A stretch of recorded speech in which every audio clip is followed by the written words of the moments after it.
Hi, my name is Ricardo Nobre, and I'm going to present work performed in the context of a research team at INESC-ID, a research and development institute in Lisbon, Portugal. The work is titled Tensor Accelerated Fourth Order Epistasis Detection on GPUs. Recent improvements in gene sequencing technology originated huge datasets, which might hold new yet to be discovered information in regard to associations between genotype and phenotype. These can have a number of applications, including helping to better understand the mechanisms behind diseases, can also contribute to prevention or treatment of complex conditions, or assist in reducing the spread of infectious diseases. Datasets represent the particular genetic information of a set of individuals, which in case control datasets can be of one of two different classes. Some individuals are cases, those that have the trait under study, while the remaining individuals are controls, those do not have that trait. The genetic information represented in these datasets typically pertains to a large array of single nucleotide polymorphisms, abbreviated to SNPs and pronounced SNPs. These represent variation of a single nucleotide at a specific position in the genome in at least 1% of a population. As a result, the processing of case control datasets is, through the application of a statistical test, concerned with the identification of which SNPs are most associated with a given trait. Considering only one SNP at a time is often not enough to find statistically relevant associations. Interactions between SNPs can exist at different orders. However, the higher is K, the interaction order, the more combinations are there to be considered for evaluation. For example, even for a dataset with only 1000 SNPs, there are 249 times more combinations of SNPs in k equal 4 compared to k equal 3. The good news is that epistasis detection searches are highly data parallel, since the same operations are to be performed on different sets of data. For any given set of SNPs, these include counting the occurrences of each particular genotype for cases and controls, computing a score that represents statistical association with phenotype, and finally, scores are reduced to identify which set of SNPs is most associated with phenotype. There are 3 power k possible genotypes to take into account because there are 3 possible genotype configurations for a given set of SNPs. The homozygous major configuration with 2 major alleles, the homozygous minor with 2 minor alleles, and the heterozygous configuration with 1 allele of each kind. State-of-the-art approaches and implementations relying on exhaustive methods make extensive use of binarized representations. A popular representation is one where each SNP is mapped to arrays representing the different genotypes for cases and controls in regard to the samples in a given dataset. A bit is set to 1 in one of these arrays if the sample it represents has the genotype represented by the array. When processing such representation, the different positions of the contingency table for a given set of SNPs are set by performing AND and population count operations. The proposed approach also represents SNP information through binarized data, being the main difference that the third genotype is not represented. So each SNP is represented by 4 arrays instead of 6. This is the case because the combined genotypes that have a type 2 allele, homozygous minor, for any of the SNPs can be calculated from the other genotypes. Tensor cores in the Ampere GPU architecture, which to the best of our knowledge have never been explored in the context of epistasis detection, add support for fused AND and population count operations with a very high throughput. The throughput of population count operations is particularly relevant in the context of GPU-based epistasies detection approaches and implementations, relying on binarized representations and processing methods. This is due to the fact that the throughput of POP-C instructions is significantly lower than that of AND instructions. On the A100 GPU, relying on 1-bit operations on tensor cores, one can achieve a population count throughput that is 32 times higher than that if relying on the POP-C instruction on CUDA cores. As part of this work, we propose an algorithm specialized to fourth-order detection that leverages 1-bit processing capabilities onto accelerator architectures. Tensor core accelerated matrix operations are used to perform the most computationally intensive part of epistasies detection searches, the construction of contingency tables.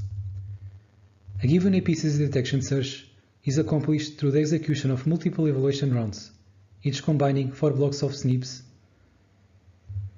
As part of achieving efficient fourth-order detection, using tensor cores, blocks of SNPs are pre-combined on CUDA cores. This is represented by the combine routine in the pseudocode. The resulting matrices are used to produce third-order and fourth-order contingency tables, represented by the TensorOP 3-way and the TensorOP 4-way routines, which use 1-bit precision fused and population count operations if targeting Ampere GPUs, and fused XOR and population count operations if targeting Turing GPUs. The tensor cores are only used to process a portion of the genotype counts, since the approach relies on a method that allows to analytically derive most contingency table values from tables for lower-order interactions. Second-order genotype counts, which are calculated by the PairWPOP routine, are used to derive genotype counts for 19 out of the 27 third-order genotypes. And in their turn, contingency tables for third-order SNP interactions are used to derive the counts for 65 out of the 81 fourth-order genotypes. The construction of third-order contingency tables is performed in separated phases, through multiple calls to the TensorOP 3-way routine. The reason is that constructing contingency tables for all possible third-order sets of SNPs in a single phase would require a large amount of memory, which will significantly limit the size of the datasets that could be processed.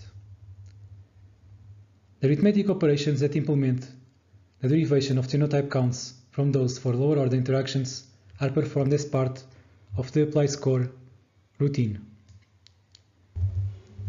This routine scores blocks of sets of SNPs for association with phenotype.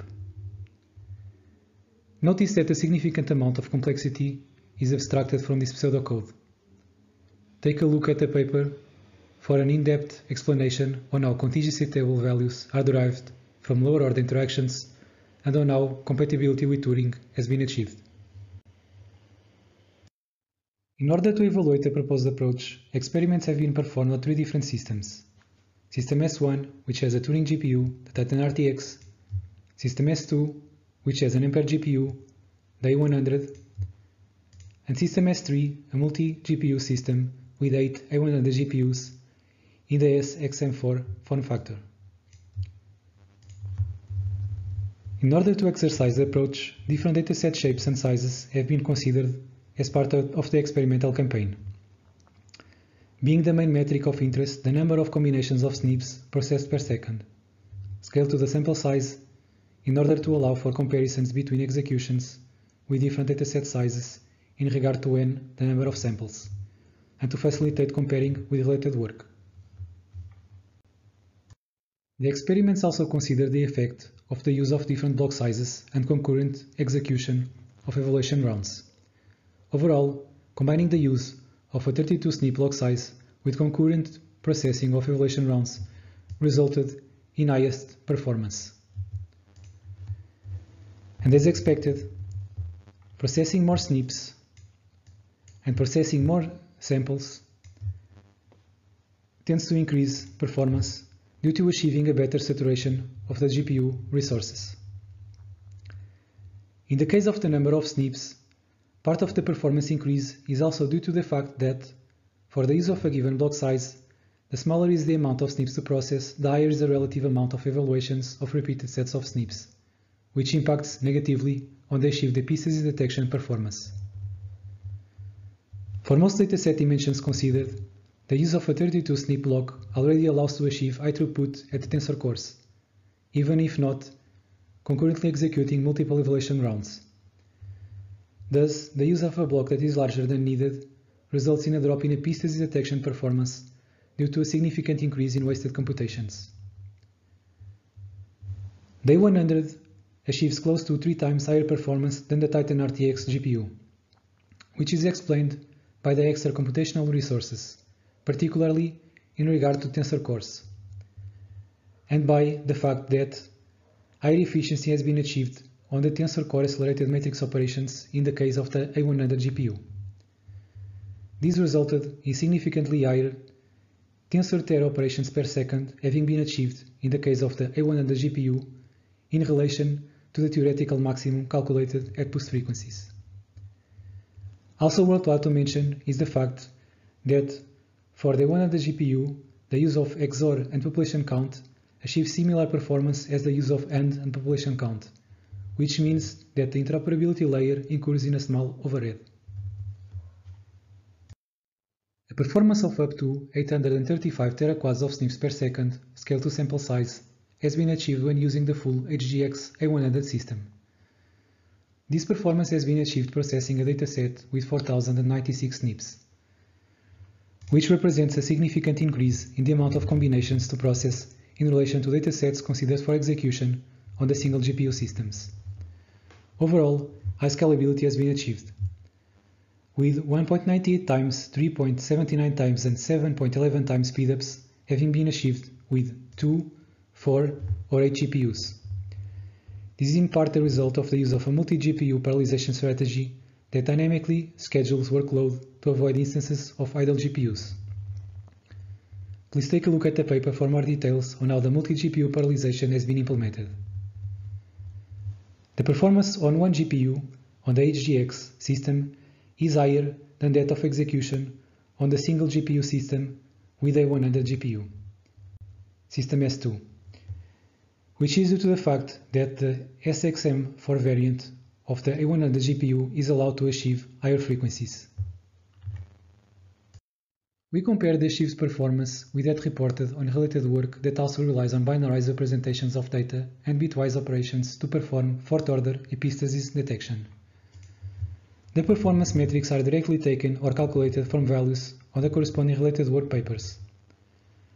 The datasets used, although different, are expected to be enough to achieve performance saturation on the corresponding approaches and systems.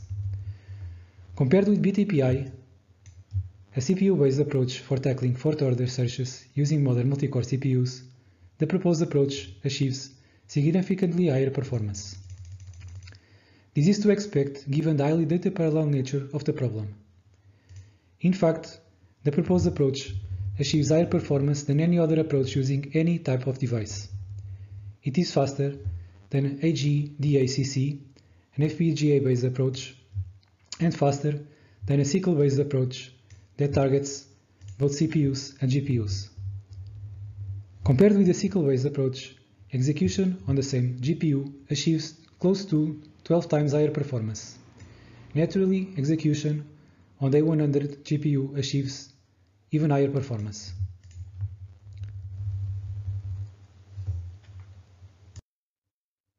We propose an approach that exploits modern GPU tensor cores for accelerating fourth-order epistasis searches.